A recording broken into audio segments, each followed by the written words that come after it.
Why is former President Trump questioning the vice president's racial identity? Well, first, George, in Chicago, he was responding to a question from, I believe, Rachel Scott. Like, this is really a phony controversy. I don't really care. Most people don't.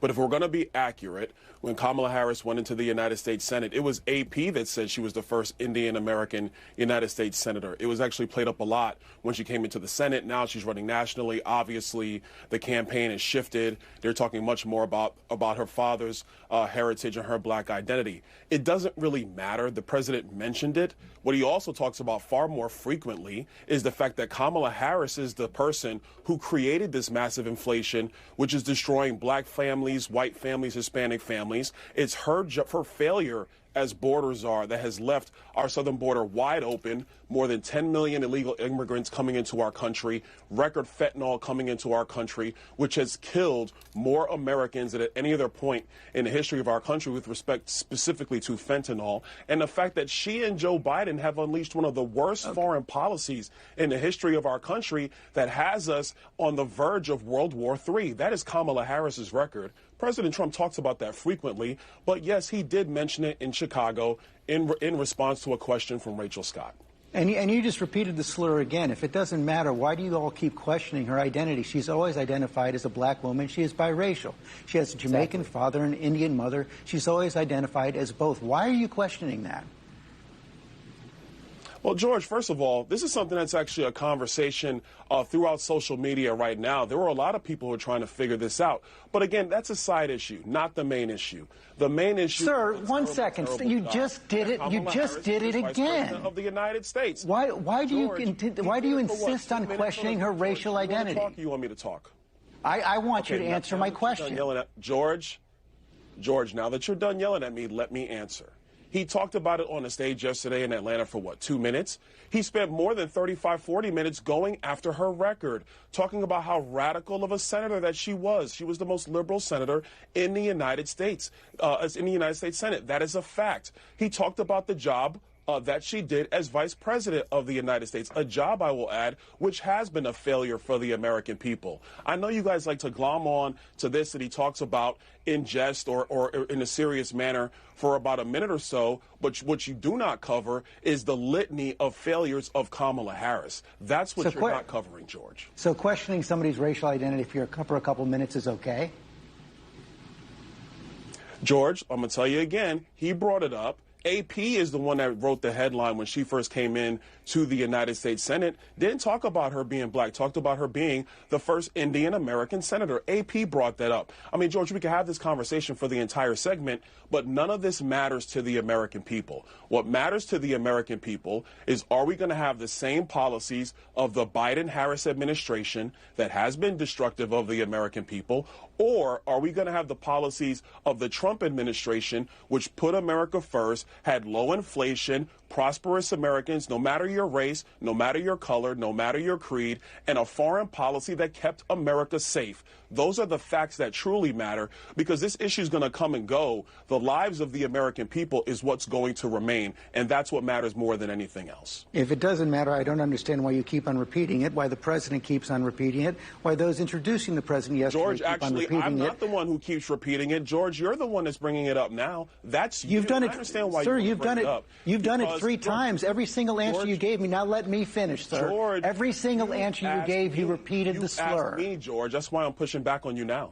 George, you asked me the question 3 times. I responded, but I'm. And every single time you repeat the slur. That is exactly my point. You simply can't say that it's wrong. George, so then what you're saying, and I want to get off this topic because it's not the only thing that's going on. But George, now you're saying that AP is the one that slurred Kamala Harris, because those are the facts. You can go to the internet and look at the clips, George, if you want to, or we can talk about this now. I prefer to talk about the future of our country, because the American people are struggling. The American people do need serious policy decisions to be made, and they need serious leadership on the world stage. Kamala Harris has not proven that she can do that. Donald J. Trump has proven that he can do that. AP did not say that Kamala Harris is not black. She is biracial. She is Indian. She is black. You continue to repeat the fact that you continue to repeat the slur. I don't understand why you and the president do it, but it's clear you're not going to say that it's wrong. And you've now established that for our audience.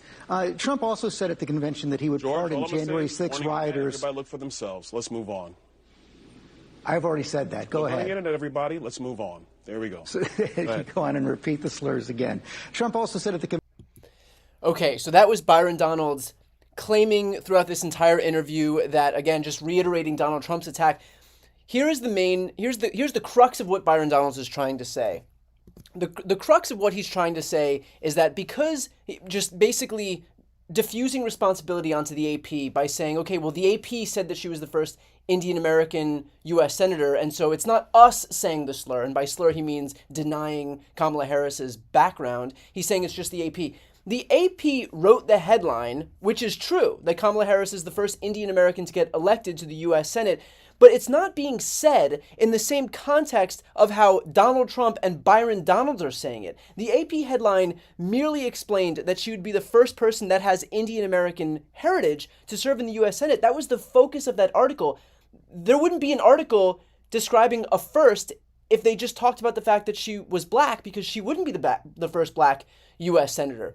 So the point of the article was, look, this is a barrier that's been broken. We're going to talk about the fact that she has Indian American descent. The fact that she has Indian American descent is not mutually exclusive to the fact that she's also black. So the AP article wasn't written in exclusion of her blackness. It was just basically touting the virtues of the fact that she is also Indian American. So again, doesn't mean that she's not black. It just means that the historic part was that someone of Indian American descent was elected to the U.S. Senate. So this is not the same as Donald Trump and his mouthpieces trying to erase Kamala Harris's ethnicity as a way to drive a wedge between her and her target voters. That's what they're trying to do. And they're trying to conflate these two things. They're trying to say, well, there was an AP article that said that she was Indian American, and so that must be the same thing as us saying that she's not black. That's not how it works. The AP article was pointing out that half of her heritage, the fact that she was half Indian American, not black, but half Indian American, is the fact that it somehow precludes her being black, and that's not how it works.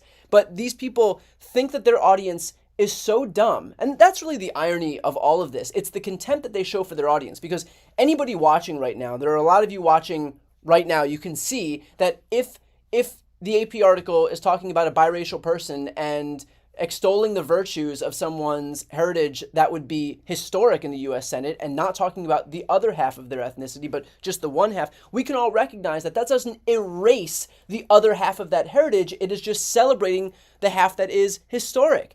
But these people think their audience is so dumb, they treat them with so much contempt, like Byron Donalds is doing here, that he thinks he can just cast off his racism by basically just pointing to some AP article that we all know what it means. Like, there's not a single person watching this right now who would think that the AP was trying to say that Kamala Harris isn't black. We all understand the concept of biraciality. We all live in America. This is one of the most diverse countries in the world. We can recognize when someone is both Indian American and black, and extolling the virtues of one half of that does not erase the other half. And of all people who should be able to recognize the very simple concept of diversity in this country, it's a black guy. It's Byron Donalds. Of all people, he should be able to recognize that. But instead, the only important thing in the Republican Party is just listening to what Donald Trump says and then groveling at his feet by taking whatever he says as sacrosanct.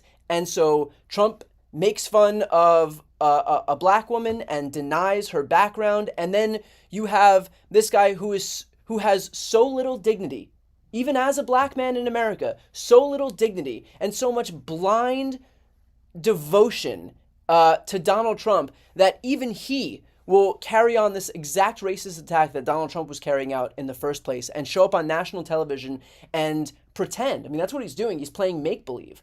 Pretend that Kamala Harris somehow isn't black, and then every time he says that, lean on this crutch that is an AP article that never said she wasn't black, but instead just extolled the virtues of her Indian American heritage. So it is just a joke all around. He also uses this as an opportunity when he knows he's caught, because George Stephanopoulos isn't dumb. He calls out what Byron Donalds is doing immediately and every time. And so Byron Donalds knows that he can't stay on this topic, and we'll get to that in a moment. But what he does is he uses this as an opportunity to pivot to the border. And I think it's so ironic that these people always use any talking point to eventually pivot to the border, when the only reason that we don't have comprehensive border legislation right now is because of Donald Trump himself. We had a bill negotiated by Chris Murphy, Kyrsten Sinema, and James Lankford. So we have a Democrat, an independent, and a conservative Republican from Oklahoma. And that was going to pass the the Congress, but Donald Trump decided to issue his clarion call to make sure that none of his mouthpieces and acolytes and allies in the Republican Party would pass this thing, because they didn't want to lose the border as an issue. And so it was more important for these Republicans to come out and kill the border bill because they wanted to be able to campaign on it than actually fix it. And so the audacity of this guy to show up on national TV and complain about fentanyl and deaths as the result of the border, when the only reason we don't have stronger border legislation right now is because of him and his leader and his party. So if he really believed all the bullshit that he's spewing about fentanyl and about border deaths and about rapists coming over the border to sell drugs to your kids and rape your wives and whatever else they claim people are doing as the result of this border invasion that they keep screaming about, if they really believed any of that, then that means that they take full responsibility for that, because the only reason we don't have stronger border legislation is because of them. Again, you had a Democratic Party that would normally say, okay, if you want border security, you have to give us comprehensive immigration reform.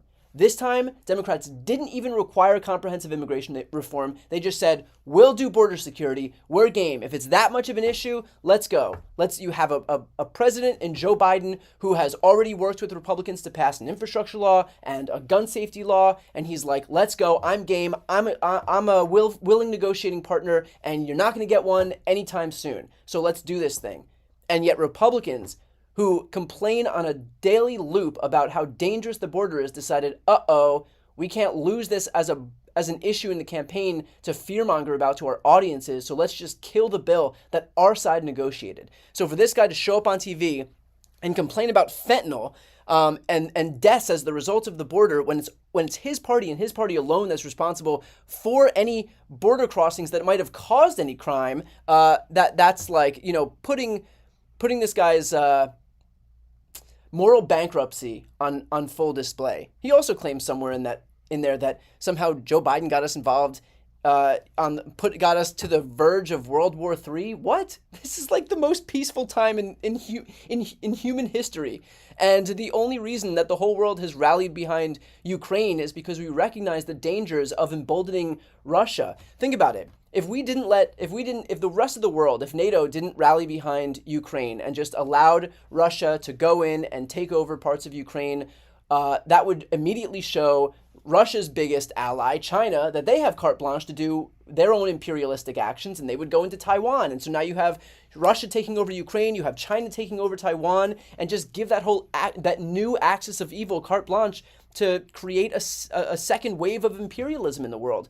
That would be World War III. Then you would have more danger in the world and in the international community. What NATO is doing by protecting Ukraine, by making sure that Ukraine is well funded against Russian aggression, is precisely making sure that we don't have World War III and emboldening these forces that would cause World War III. So just on issue after issue, it is a joke from Byron Donalds, and just goes to show that that these people sacrificed their integrity, their dignity a long time ago. Again, just how sad is it that you have, a black guy who makes his way into the U.S. Senate and I'm sorry, not in the U.S. Senate, in the House, and uses his platform to attack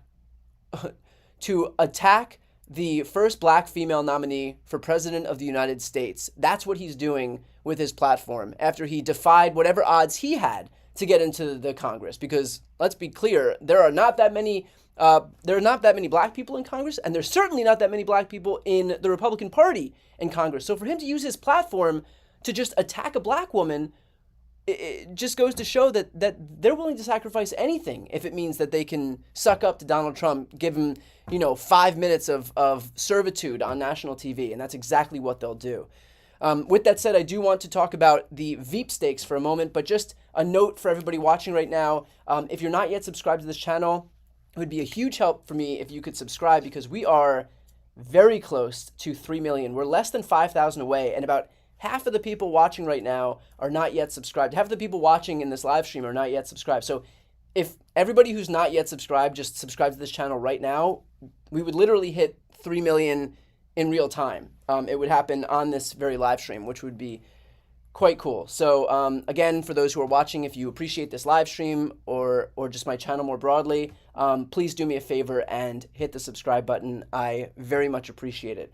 Okay, so let's talk about the Veep stakes a little bit. It does seem like it's down to just a few people. It's looking like what we're seeing is Tim Waltz, Andy Beshear, Mark Kelly, Josh Shapiro, and possibly Pete Buttigieg, although I haven't heard much reporting about Pete Buttigieg. So I'll answer some questions if you have them about the Veep stakes. If you have some questions about the Veep stakes, and just make sure to tag my name in the chat so that I can make sure to see your questions when they come up.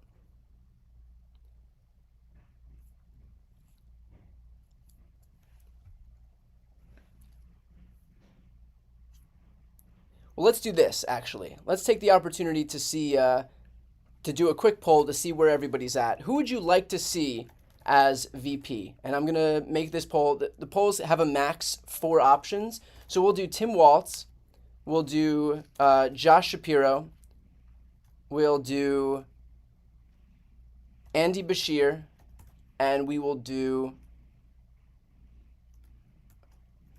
Mark Kelly. Although there is some concern about whether Mark Kelly did or didn't get it, because he deleted a tweet this morning that kind of clarified that he's there to serve the people of Arizona. I don't know if we can look too much into that. I don't want to be someone who just like takes one random deleted tweet as evidence of anything. But just for the purposes of this poll, let's go Tim Waltz, Josh Shapiro, Andy Beshear, and Mark Kelly. So if you're watching live right now, you'll be able to participate in the poll. If you're not watching live, you won't be able to partake in the poll in real time, but I'll make sure that you know what the results have said. Okay, so let's get to these questions. If Trump loses, who stops the GOP from doing Project 2025 the next time around? The next time around, I mean, here's the thing. We can pass laws that would codify protections to prevent Project 2025 from going forward. Take, for example, Schedule F, which would reclassify hundreds of thousands of federal employees as political appointees. Biden already put into place a rule that would prevent exactly that. But a rule is only as strong as the government's willingness to enforce it. And so in a scenario like that, really, there's nothing to prevent Project 2025 from being enacted the next time around, which is why it's important in every single election to make sure that we're fighting to win. I mean, it's as simple as that. This isn't the kind of thing where we just save democracy and it's saved and we're all good. It's got to be part of our lifestyle that we vote every election to protect democracy every election, because so long as the Republican Party continues to embrace this anti-democratic fervor that's swept the party, we're going to be in a situation where every election is going to be the most important election of our lifetimes.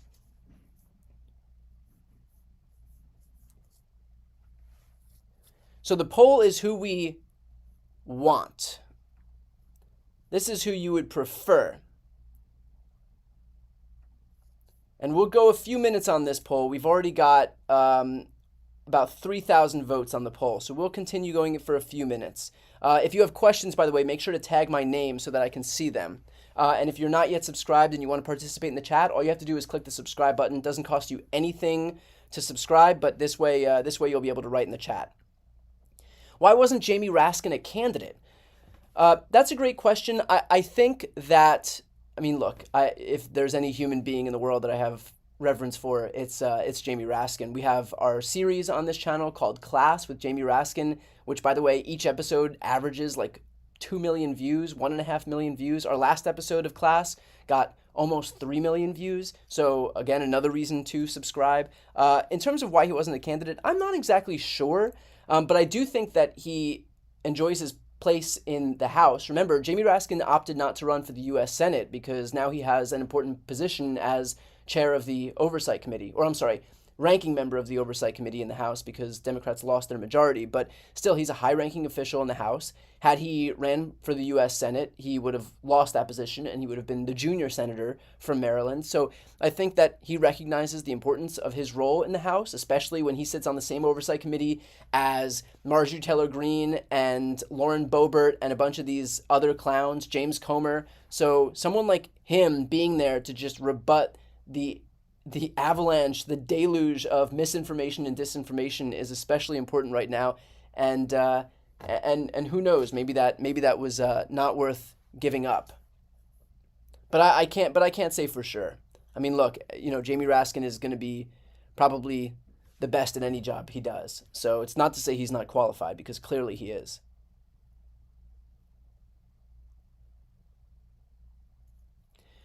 I saw that there are election-denying officials who could refuse to certify the vote at a county level to prevent state certification. What would be the impact? So I did 2 interviews on this channel as the result of that. I'm assuming that most of you saw the Rachel Maddow segment where she discussed the prospect of county-level election officials who will refuse to certify because these people are election deniers, avowed election deniers, who are right now in positions of power where they could refuse certification. And if you refuse certification at the county level, you're not going to be able to do state certification, and we're not going to be able to do federal certification. So one person can just kind of gum up the works and throw a kink in the gears there and just stop the entire thing. So I spoke with Mark Elias, and I spoke with the author of the article, the Rolling Stones article, Justin Glaw, about exactly this. The takeaway, especially from speaking with Mark Elias, is these people can try it. They'll get sued. And what happened after the 2020 election is they tried it and they got sued more than 60 times. A number of these people who engaged in election denialism at this more official level, like these fake electors, have now been indicted. And I think that, it's the kind of thing where it's like, maybe they can get away with it the first time, but if they try it again, recognizing that, it's already led to an avalanche of indictments the first time around, these people are going to have a little bit more reticence to go forward and put themselves into harm's way and give themselves legal exposure if they know what happened the first time around.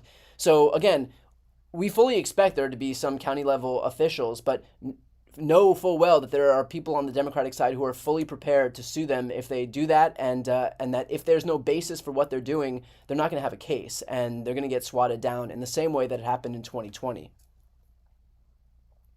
Okay, so I'm getting asked, all the VPs have their pros. What about the cons?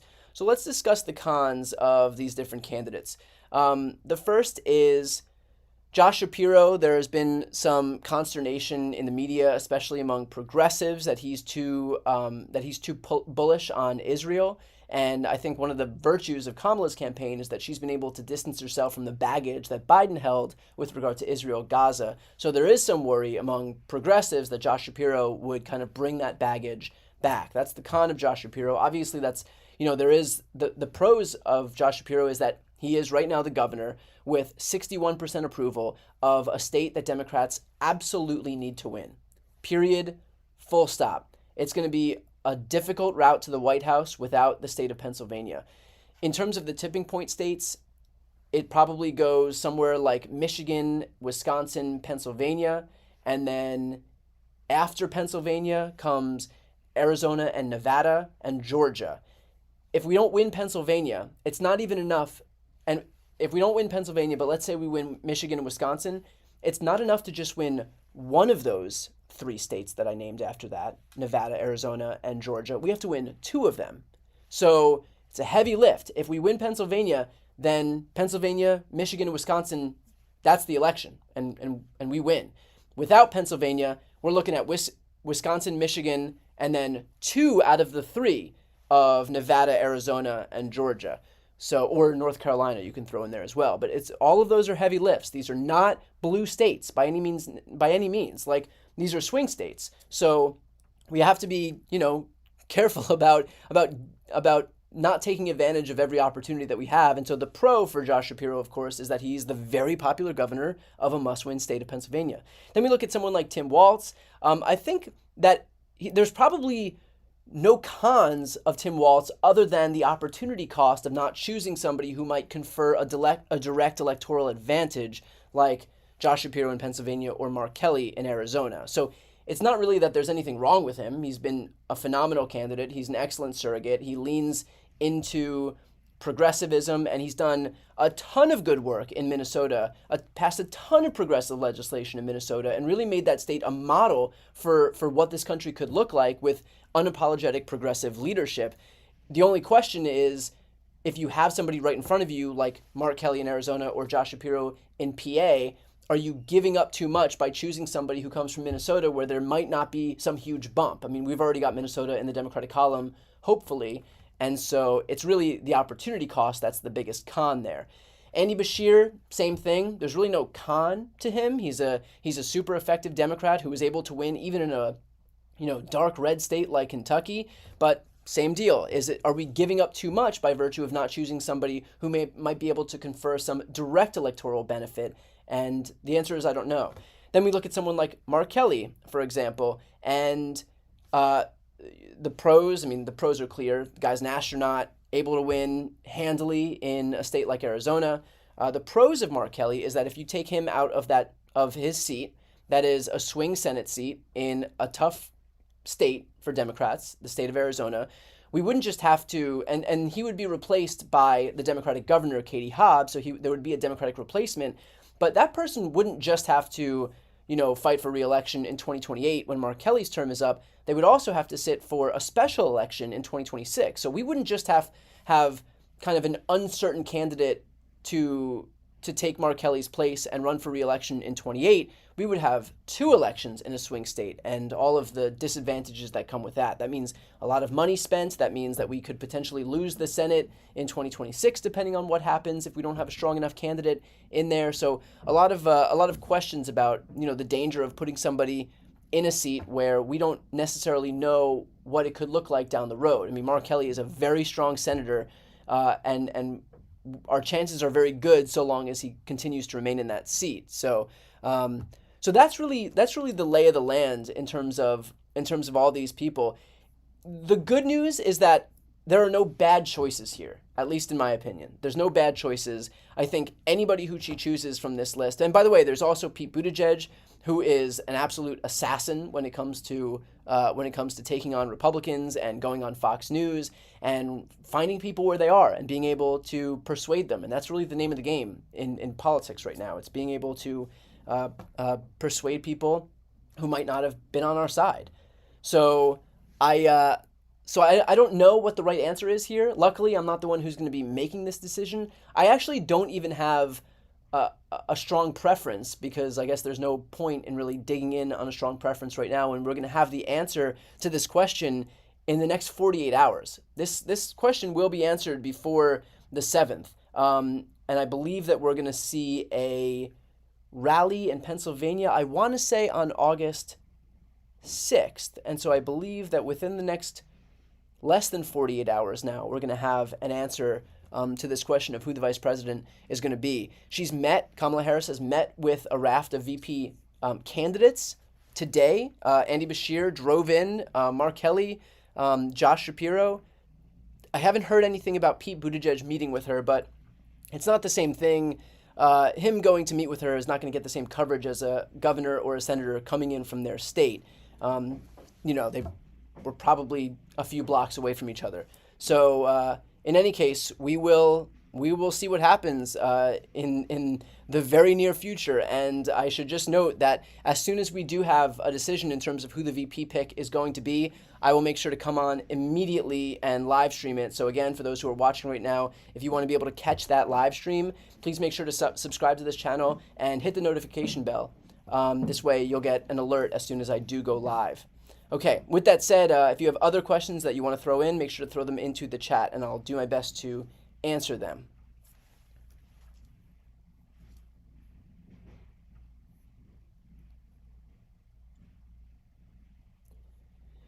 What are my thoughts about Bernie and other candidates endorsing VP candidates? Is this a good political move for the party? I think it's fine. I think it's fine for anybody to get activated and energized about certain people who they're excited about. It doesn't surprise me that certain progressives will endorse certain candidates who have been really good on labor, for example, and who've passed progressive legislation. I think that's fine. The only thing that I would caution is, after somebody's chosen, it doesn't always have to devolve into okay, we didn't get exactly what we wanted, and so we're going to just burn the whole place down. We cannot let perfect be the enemy of good. So when she chooses whoever she's going to choose, at the end of the day, we have to recognize that, okay, that's the choice. Now it's a question of whether we want to beat Donald Trump and J.D. Vance in November, or if we want to complain about not getting every single thing that we wanted and not everything being perfect. And so we're just going to, take our ball and go home, basically. And I think that, the Bernies of the world clearly understand the stakes. I mean, there's no question about that. So I think they are completely entitled to be able to come out and advocate for certain candidates that they want, without making it seem like, without it making it feel like it's that person or nothing.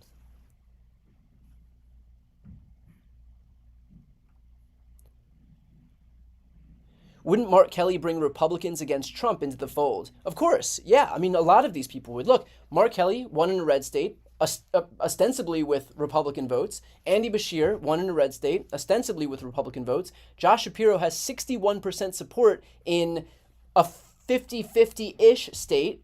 Ostensibly, he did that with Republican votes, Republican support. Same thing with, who else have I forgotten? Tim Waltz. I mean, these are not like these. We're not talking about California or New York or Vermont here. These are states that are relatively close, that these people are winning in and have high approval ratings, which means they enjoy the approval of a good number of Republicans in those states. So I think the whole point was to find people who did have crossover appeal. You'll also remember that just today, we had news break that the new group, Republicans for Harris, came out, and it's composed of a ton of really influential, at least a ton of influential people who either worked in the Trump administration or who defected away from the Republican Party as the result of Trumpism, and now they have a formal group. Adam Kinzinger, Jeff Duncan, Christy Whitman. There are dozens of people that really form this group of Republicans for Harris, and I think it's smart because the goal here isn't necessarily, as far as Republicans are concerned, the goal here isn't necessarily for these people to turn into Democrats. Think about politics today. So much of our political affiliation has been wrapped up in our identity. When you think about who you are as a person, you usually think about maybe your skin color, your race, your religion, and for a lot of people, their political identity is right up there. So for someone to say, like, you shouldn't be a Republican anymore, that's like them saying that you shouldn't be you shouldn't be white or black or Jewish or Christian or whatever it is. It's a fundamental part of who they are. And so the goal for Kamala Harris and Democrats right now shouldn't be telling Republicans that they can't be Republicans, because if we just try to do that, it's just going to backfire. You're not going to take away some part that is, for so many people, a fundamental aspect of who they are. The more important thing is to respect the fact that they are still Republicans, but give them a permission structure to know that you don't only have to vote for Donald Trump. And so that's what Republicans for Harris does. It's a smart play. It's not saying like you're a Democrat now, because a lot of these people they don't want to be Democrats. And that's fine. That's their prerogative. But the point is to, again, give them a permission structure, show them that there is a community of people who are like them, who don't want to disavow some major element of their identity, and instead just say, like, look, you can still be a Republican and recognize that you don't have to just vote for Donald Trump. There's another way.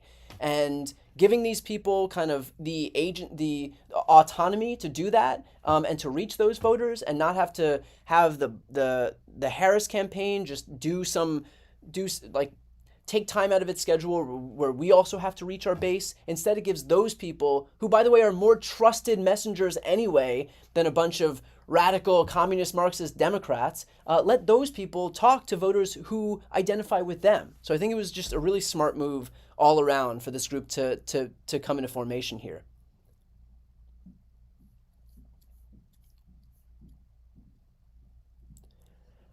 Here's my favorite question. Do I think Trump fever will break if he loses for the second, arguably third time if you count 2022 midterms? Here's what I've decided on that.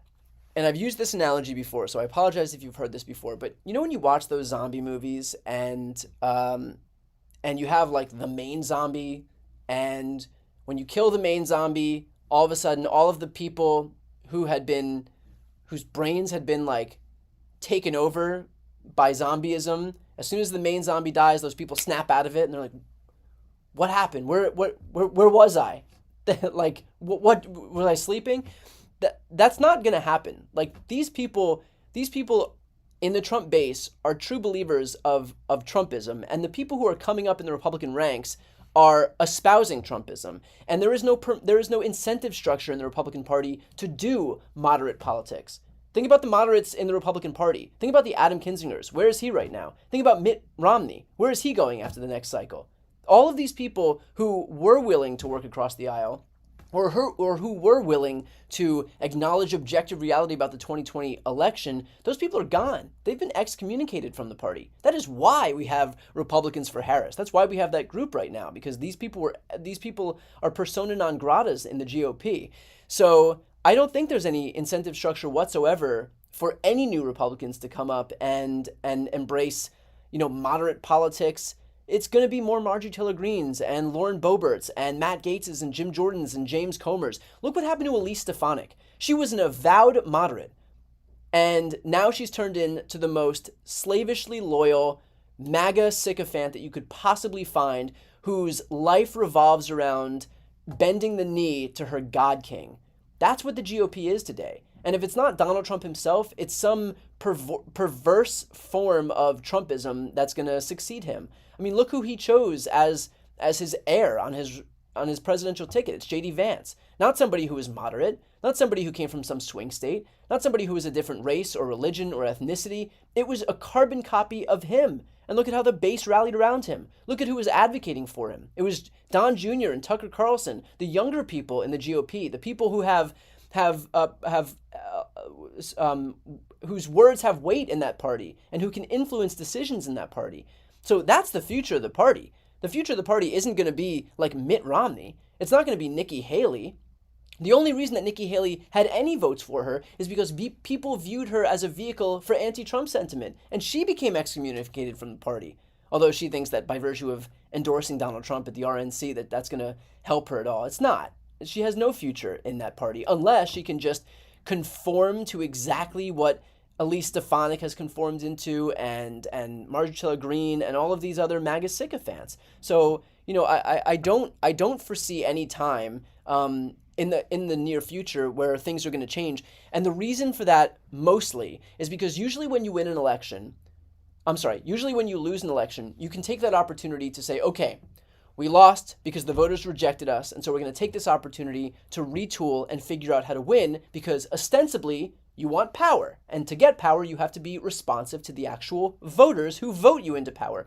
But because the Republicans have decided that they're not going to be responsive to voters, they're going to make up a fairy tale that they won the 2020 election and that they've won every election that they've lost, or if an election doesn't go their way, that there was just fraud. Now that they're lying to themselves and creating make-believe scenarios where they've won elections that they've lost, they've given themselves permission to not retool, to not change anything, to just double down on the exact same reasons why they're losing, because they've deluded themselves into thinking that they didn't lose. And so the result of that is that nothing changes, and you just double, triple, quadruple down on the crazy, on the America First agenda, on the MAGA of it all. And that's what keeps losing these elections. Remember, Donald Trump has overseen losses in the Republican Party in 2018, when Democrats had the biggest midterm margin in the House in modern American history. In 2020, when Trump himself lost by 7 million votes. In 2022, when it was supposed to be this massive red wave year, and not only did Republicans not get some 30, 40 seat majority in the House, they have a 1-2 seat majority right now, and they didn't even win the Senate in a miserable Senate map for Democrats. And of course, 2023, same deal. Special elections across the country: Alabama, Kentucky, Kansas, Ohio, Virginia. Republicans lost on the back of of Trumpism, of Dobbs. So in election after election after election, Republicans are losing, and they are not taking to heart the reason that they're losing, because they are so focused on pretending, playing make-believe that they've won. And, they can continue doing that. It's not going to help them win, because they're just lying to themselves. And they know they're lying, by the way. They all know the truth, but it's just a matter of basically pulling one over on the rubes who trust them. And that's what it is at the end of the day.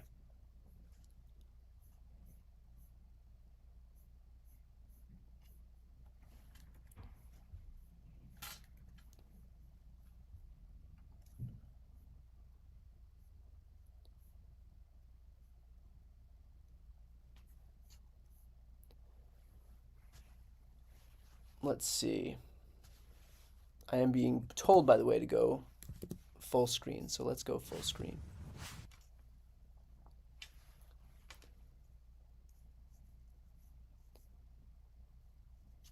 I've also been told to stop using logic, so I apologize for using logic.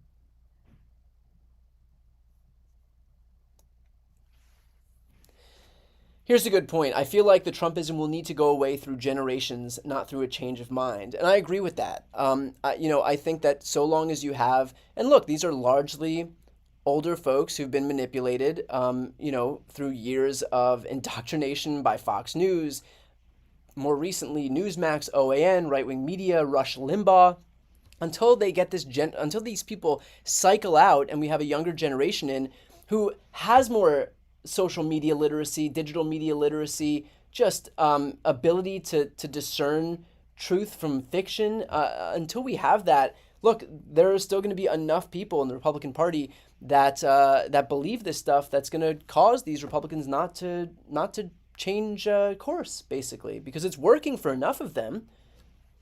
And in the meantime, they can still get their little pats on the head by the God King, and that's really what they're focused on.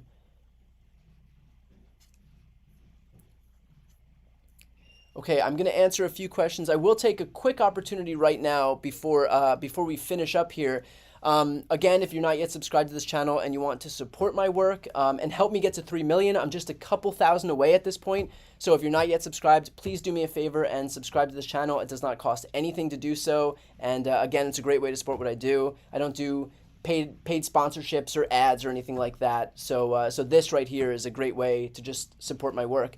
The other thing that I was going to ask for is if you want to support me further, I do have a book coming out in just a couple of days now. So that book is called Shameless. It's available for pre-order right now. If you want to read that, I basically talk about how Republicans have used their historical branding, pro-family values, pro-constitution, pro-states' rights, pro-fiscal responsibility. They've used that as a cover to give themselves a permission structure to behave antithetically to their stated values, and how the media has given them cover to also do the same thing, and what lessons Democrats can learn from the landscape that we're living in to basically rebalance it. So I'm really proud of this book, and the foreword was written by Jamie Raskin, and so if you'd like to pre-order it, I am going to put a pinned link in the chat right now, and you can go ahead and pre-order this book, and that is, I promise, the only book commercial that I'll be doing today. So if you're not yet, if you haven't yet pre-ordered, that would be a great way to support what I do as well. I'm also going to end this poll because it looks like Tim Walsh, Josh Shapiro, and Mark Kelly are the winners. Andy Bashir is out. So we're going to do one last poll where I do Walsh, Shapiro, Kelly, and Buttigieg now. And we're going to just make this choice. So this is who you want as VP. And so it's going to be Walsh, Buttigieg, Shapiro, and Kelly. And whoever wins this poll, I'll just pass the results along to the vice president's office, and we can just get this thing sorted. That's generally how it works. It starts from a YouTube poll, and from there, from here, it'll just we'll just pick the next vice president. Okay. I just got a request, talk about Republicans for Harris. I just spoke about Republicans Harris for a little bit, so you can just rewind this video and you'll be able to see all of that. Do I think the Republicans will ever regret Trump and MAGA? I think some will. I have a series with Tim Miller, and I certainly think he regrets the way that the Republican Party has turned out in the last few years. But that's to our benefit. The biggest coalition in politics right now is the anti-Trump coalition. There are a lot of people who want to vote for Democrats, but let's be honest, there are a lot of people who just don't want to vote for Donald Trump. He has been the best thing for Democratic enthusiasm in a long time. And so this is our coalition. Our job is to make sure that we activate our entire coalition. But yeah, I think that when Republicans lose this election in November and they recognize that they've lost every election since 2016, they've lost 2018, 2020, 22, 23, and hopefully in 24, I think that it'll start to dawn on them just the extent to which Donald Trump has been toxic and an albatross around their necks.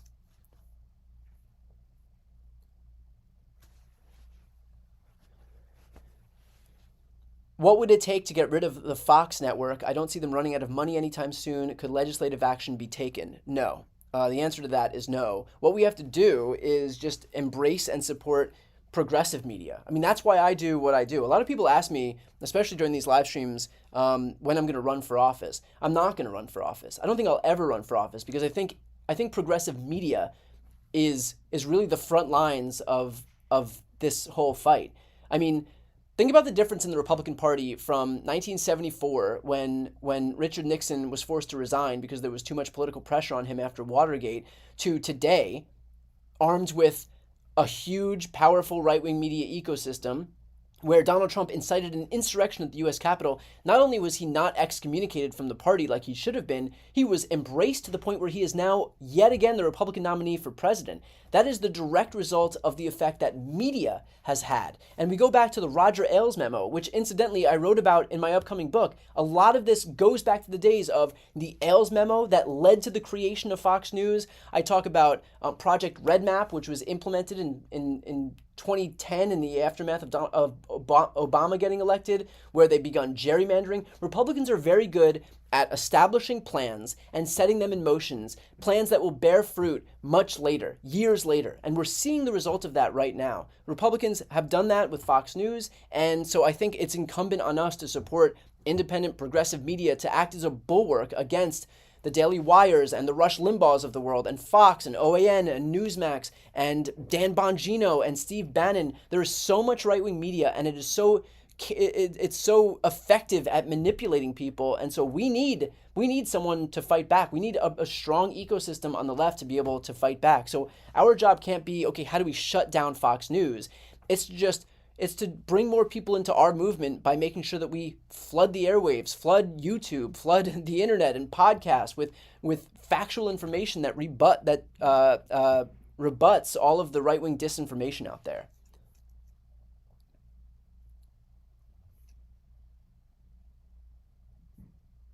I will do one more question here.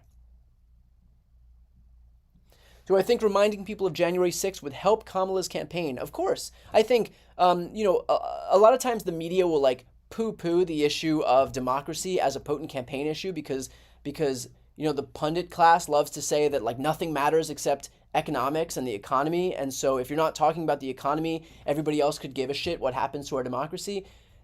Protecting democracy was the number one issue in the last election. And so absolutely we have to continue hammering away at this idea of January 6th, but not just what happened in the past, but rather what Donald Trump wants to do moving forward. We've talked about the dangers of Project 2025, about him reclassifying the entire career civil servant workforce as political appointees, what that would mean if all of a sudden we have Trump acolytes that fill up the ranks of the DOJ, the FBI, the FCC, the IRS, how they can start weaponizing those departments if they're filled up with people like Jeffrey Clark and Steve Bannon and all of the usual suspects, and how they can start to audit people who are anti-Trump, how they can wield the FCC to threaten to take away licenses for news networks who are anti-Trump, how they can threaten investigations using the DOJ and the FBI, how they can refuse to investigate white supremacist crime, or how they can validate bogus claims of election fraud and use that as a predicate to go in and take voting machines like they tried to do in 2020. The sky's the limit in terms of what they could do if they really do pass Project 2025 and enact the agenda that they're looking to enact. So, it's January 6th, but also a forward-looking warning about what's to come if Project 2025 is implemented as the result of Donald Trump taking power. So, so I think it has to be a multi-pronged approach here. All right, and we'll end with this. Who would I personally like to see nominated as VP? I've said before, I don't think there's any bad choice, but I feel like, I want to be honest here. So let's see. I think that I'm going to be totally honest. In terms of who I would like to see, I don't have a specific favorite, but I have 3 that I would like to see and that I'm completely even on. And then I have 2 that I don't really think help us too much. So the 2 that I don't think really help us that much are Andy Beshear, because I think we would take him out of a governor's seat in Kentucky, and I don't think we would be able to win that seat again. And I think, yes, he's a Democrat that could win in a red state, but we have other Democrats that can win in a red state, and none of these states are completely, totally blue, and so they would all be able to win ostensibly in swing states. They're all able to appeal to Republican voters. Josh Shapiro has 61% approval in a state that's not 61% Democratic, so he has Republican voters who support him. Same with Tim Waltz, and same with Mark Kelly, for example. So I don't think that Andy Beshear really brings a ton, but I think the disadvantages outweigh the benefits because we would just lose a governor's seat, and we can find other people who appeal to moderate voters who are looking for a white guy on the ticket. So Andy Beshear is one who I wouldn't pick. The other one is Mark Kelly, just because and that's not to say that he wouldn't be a phenomenal VP and wouldn't, help us win, but there is a lot of risk in terms of taking somebody out of a seat that is a swing seat in the U.S. Senate, which is especially important, especially as it relates to appointing judges and a possible Supreme Court replacement. And that's a tough seat to win in Arizona. And not only would we have to defend that seat in 2028, but we'd also have a special election in 2026, which means 2 cycles in a row, we have perhaps an unnecessarily difficult seat to protect in the state of Arizona that wouldn't otherwise be the case if Mark Kelly just stayed in the U.S. Senate. That's not a knock on either one of those guys. It's just the dangers of losing certain seats that would be kind of unforced errors. The 3 that I would be even on, Josh Shapiro, Pete Buttigieg, and Tim Waltz. Here's why. Josh Shapiro, of course, comes from, as I mentioned before, a state that we absolutely must win. Pennsylvania is non-negotiable. Assuming we win Michigan and Wisconsin, which is by no means a sure thing, if we win Pennsylvania, we win the election. If we don't win Pennsylvania, that means we have to win 2 of the following states: Nevada, Arizona, Georgia, North Carolina. What would you feel more comfortable having to do? Winning Pennsylvania or winning 2 of those states, Arizona, Nevada, Georgia, or North Carolina? Because I would feel safer if the only thing that we had to win, in the event that we already took Wisconsin and Michigan, is Pennsylvania. Josh Shapiro has 61% support. Sometimes it's as simple as looking at what the most obvious electoral benefit that could be conferred to us is, and if we have to win Pennsylvania and we have a very popular governor of Pennsylvania on the ticket, it might just be keep it simple, stupid, right? The other 2 is Tim Waltz, who's been a great surrogate, clearly very definitely has that moderate white. It's okay to vote for him if you come from a state where you're not necessarily super keen on voting for a San Francisco liberal. And so he offers that. He has a great progressive record to run on in terms of what they've done in Minnesota. He's been a really effective surrogate on the campaign trail. So Tim Waltz would be great. And he seems also to be the do no harm candidate, in my opinion. I haven't found anybody that doesn't like Tim Waltz. And then finally, Pete Buttigieg. Look, Pete usually has a massive amount of support on this channel. For those who are participating in the chat right now, Pete, of course, won the vote again, 38%. Shapiro has 30%. Waltz has 20%. Kelly has 12%. So Buttigieg, for the umpteenth day in a row, has won the poll in terms of who people would like to see be the VP pick. He is an assassin. He can go on any network, talk to any person, debate anyone, and he will win. And he's just that good. He's so good at what he does. There is worry, of course, that I don't know if the country's going to be ready to elect a gay guy, but was the country ready to elect a black president until we had the opportunity to elect Barack Obama? Is the country ready to elect a woman before we have Kamala Harris on the ticket right now? I'm happy to vote for her. She's winning in the polling right now. So clearly it shows that there is a majority of people who can vote for her and elect her. So you don't know what the country is ready for until we give the country an opportunity to actually do it. So I'm not so sold on the worries about Pete's sexuality being some big prohibitive factor. But in any case, those are the three who I think are really effective. With that said, I'd be fine with all of them. So I think we have a deep bench. There's nobody that scares me on that list, and ultimately, at the end of the day, really, the VP is going to conform to whatever the policy positions of the president are. So it's not going to make that much of a difference, but it is fun to talk about in the moment, and I do think it will give some exciting bump to have not just one young person, Kamala Harris, but two young people on the ticket in terms of whoever she picks. And by young, I'm everything is relative, right? I think relative to what we had with Joe Biden, and also relative to the Republican ticket with Donald Trump, who is 78 years old himself, there's going to be way more enthusiasm, energy, and youth on the Democratic ticket, regardless of who Kamala Harris ultimately chooses. So I will leave it there. Again, for those watching, thank you so much for tuning in. If you're not yet subscribed, we are very close to 3 million subscribers, just a couple thousand away. So if you're watching this right now, about half of you who are watching aren't yet subscribed. So if everybody watching right now who isn't subscribed would just hit the subscribe button, we will absolutely hit the 3 million mark. And for those who are already subscribed, thank you so much for supporting this channel. Again, it doesn't cost anything to do so, but it's a great way to support my work.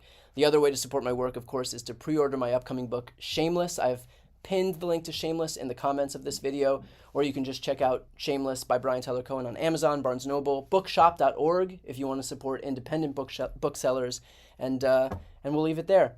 All right, everybody, thank you for watching, and I'll try to jump on for a live stream tomorrow. I'm assuming the next live stream I do will be announcing who the VP pick was. So again, another reason to subscribe and hit the notification bell, because as soon as I know, I'll go live immediately to make sure that you know. So hopefully we have a VP pick in the next 12, 24, 36 hours as we await this first big rally in Pennsylvania on Tuesday the 6th. So thank you everybody for watching, and I'll see you next time.